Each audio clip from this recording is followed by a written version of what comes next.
Hi there, my name's Stephen and welcome along to this composite editing course.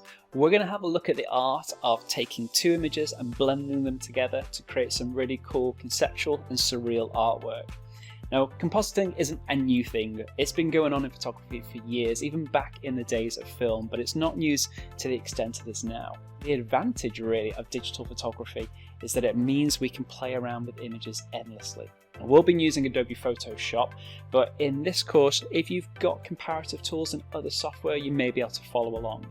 You will need a basic understanding of Photoshop to follow along smoothly. Now, in terms of compositing, we're going to create a number of different projects. I'm going to show you the tools that you'll use, so by the end of the course, you'll be able to create your own composites, whether it's something that's more photorealistic, something a little bit more in the way of fantasy, or something completely surreal.